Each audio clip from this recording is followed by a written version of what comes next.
All right, so the two that I have felt this week is optimistic and uncomfortable.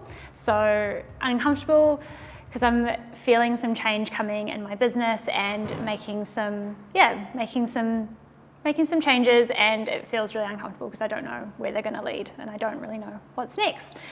But then also optimistic because with those changes opens up new opportunities, and that's, no matter how hard it is in the moment, we'll always move through. So optimistic and uncomfortable.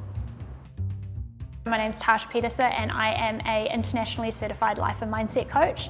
I have a 10-year background in HR, and I decided to go out as a coach and build my practice. And I help stressed, overwhelmed, busy, ambitious people to create more direction, time and space to thrive in life, because I believe that we can have success without the stress.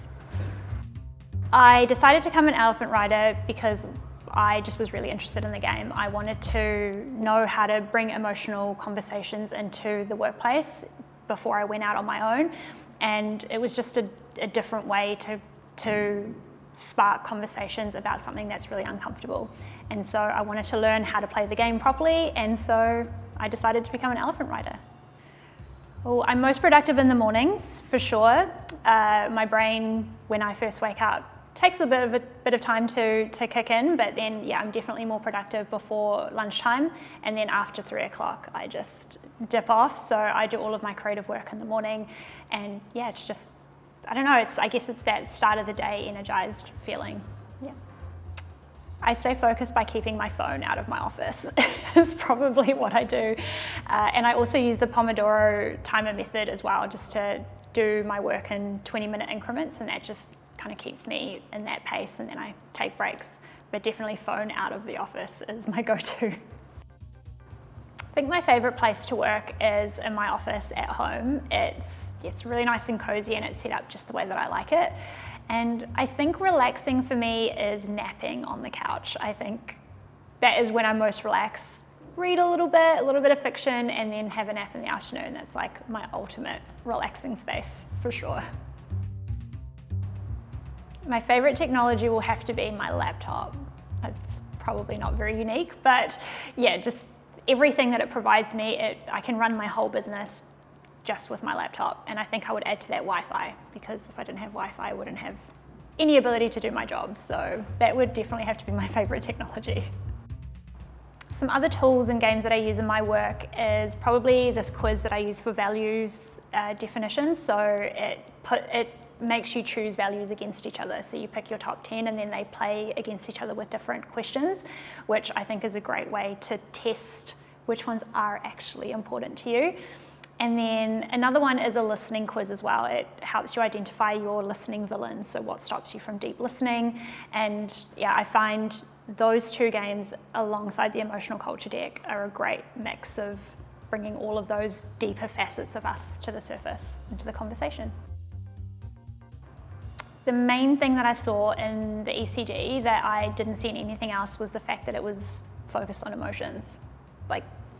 I think that's just the one thing that draws you to it, and that makes it the most powerful, is that it helps you open up that emotional conversation, but also that you get to choose what each of those emotions actually mean to you. There's no prescriptive definition that's written on the card, so you get to decide what being inspired means or what being anxious means, and I think that that's just such a beautiful thing. The most powerful part of the emotional culture deck is that I can use it to answer any question. So I use it to answer, how do you want your relationship to feel? Get them to pick their emotions for that. How do you want to feel in your career?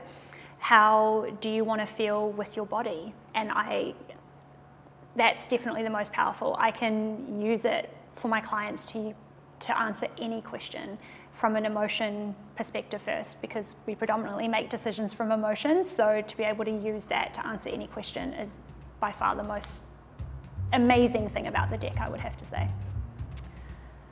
The most rewarding thing I find from my work using the ECD is the fact that I get my clients to tap into their emotion first. We're very conditioned and trained to think about outcome or result first, whereas we don't think about, well, what is the feeling that I'm actually wanting because of this outcome. We're not fundamentally driven by outcome, we're driven by wanting to feel a certain thing. And so when I get them to think about the feeling first using the ECD cards, it changes the way that they look at the outcome and changes their motivation to work towards that outcome in a really interesting and powerful way. An example of that is, a lot of us fixate on wanting to lose a certain number of kilos, and we fixate on that outcome of when I lose 5 kilos, I'll be happy. But what I do with my clients is, okay, so you want to lose the 5 kilos, that's the outcome, but what's the feeling that actually sits underneath that? When you think about losing 5 kilos, how are you going to feel when you lose that? And that tends to be confident, lighter, energized, loved, appreciated.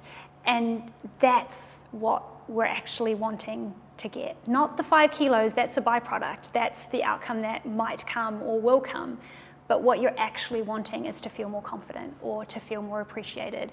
And so when I guide them to anchor into that feeling first, that changes the way that they then exercise, the way that they then eat, because it's like, okay, is me doing this thing going to help me feel the way that I want to feel? Not, is this going to get me the outcome that I want to get?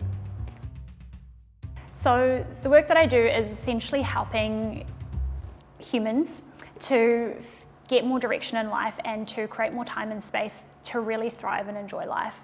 And the impact that has is we're conditioned to work long hours, to be really busy. We wear busy and stress as this badge of honor, whereas that doesn't necessarily equal success. And so the work that I do is to strip all of that away, to strip away the beliefs, the expectations, the conditionings of this is what I should do in order to be happy or to be successful, and actually go fundamentally, how do I want to feel?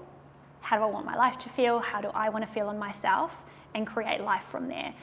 And the impact that I've seen is just a relief, a sense of presence, a sense of stillness, and also just a sense of mindfulness and intention of what people then take on, what they then decide to do. And some people completely shift directions in their life, and other people realize that they can still be successful and do less in life. And that's probably the best impact that I can hope to have in the world.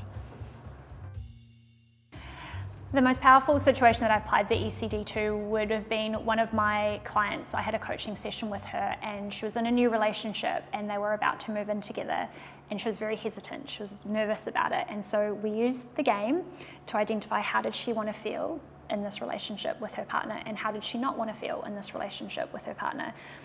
And then once we'd outlined those things, I then asked, okay, what are the things that you need to do each day in order to create these feelings for yourself? And what are the things that you need to look out for and communicate in order to not feel these things? And by doing that, it didn't give a sense of control as such, but it gave a sense of clarity of, this is how I need to show up in this relationship so that I can feel the way that I want to feel, because only we're in control of our emotions. And then when they moved in together, their relationship for the last year has just been absolutely incredible. I still coach both of them, and that conversation around those emotions have been at the core of how they've built their relationship, and I'm now using it with the other partner, which has been really incredible. And that's just so special, to build a relationship from feeling first rather than from what it should look like or what we should be doing. And yeah. The deepest breakthrough I've achieved with the ECD is a client that I'm currently working with, and the first time I ever mentioned emotions in our first coaching session, I could see the visceral reaction of like, I'm not talking about this, like, I don't want to do this. Middle-aged man. And I was like, okay, I'm just gonna keep edging at this. And in our third session, I brought out the cards and I asked him to go away and use the cards to identify, what does success feel like for him? When he feels successful, what are the emotions that come up for him, both in work and personally? And in our session that we had a few days ago, he was able to just share all of the emotions. I could still see the discomfort, and he acknowledged the discomfort, but he was talking about his emotions. He used the cards with his children to talk about what that looks like for their family. And, you know, not the most profound, experience, but the most beautiful, with someone who was so averse to even me talking about emotion with him, to then opening up to talking about it with me, all because he had the ability to identify those emotion words first. And I think that's what makes it simple but so deep and profound and beautiful. The advice I would give to anyone thinking about becoming an elephant rider is to do it. You can use this game in so many different ways, and you can use it in different contexts with different people, in different environments. You don't only have to use it in the corporate setting. I haven't used it in any corporate settings yet. I've used it with one-on-ones, in group coaching. If it sparks something in you, if it sparks a curiosity, do it. You honestly won't regret it, and it's a game that you can use in so many different ways.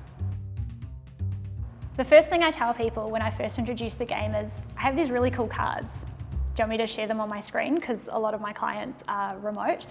And they're like, okay. And I just put up these cards and I'm like, cool, just pick the first 5 that come to mind. And once they do that, I then explain what the intention is behind the game itself.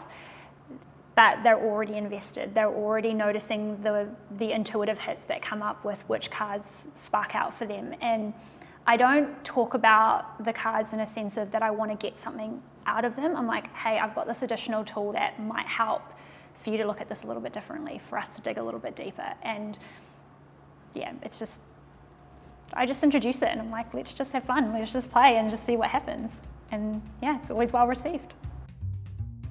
The way that I do measure success with the ECD is purely just the interest that my clients have in the cards. So the fact that they choose their words, their 5 words, and then they create the actions of how do I bring this emotion to life in my day-to-day, that to me is success. And I know that has allowed them to see life in a slightly different way, to be able to answer questions in a different way. And I usually get an immediate response of, wow, that was really cool to be able to have those cards. And I never really thought of, answering this question from feelings first. And that to me is success. If I can help someone see the world in a different way, that's success. My favorite card in the emotional culture deck is optimistic. And the reason is, when everything happened in the world in 2020, Simon Sinek put up a video on Facebook and he talked about the difference between positivity and optimism. And this is something that really stuck with me, because positivity can very quickly become a avoidance of what's actually happening, of let's just be positive and everything's okay and there's always something better, and kind of seeing the silver linings, which is good. However, what he talked about was optimism is we can accept what is happening. We can acknowledge what is happening now and still believe that we will move through it, and there'll be something new tomorrow, and there will be, that golden light at the end of the tunnel. And so it's one of the words that comes up every time I think about what success means to me, or how I want to feel when I'm at my best, and that's optimistic. If I could add one card into the emotional culture deck that isn't there, I would say surprised. I recently got engaged, and it was the most surprising and shocking thing that has ever happened to me in my life. Almost hyperventilated, said, "Are you joking and are you serious?" before I even said yes. So surprise would definitely be the card that I would want to add, because there aren't many surprises left in life, and if we can create some more of them, life would be so much better.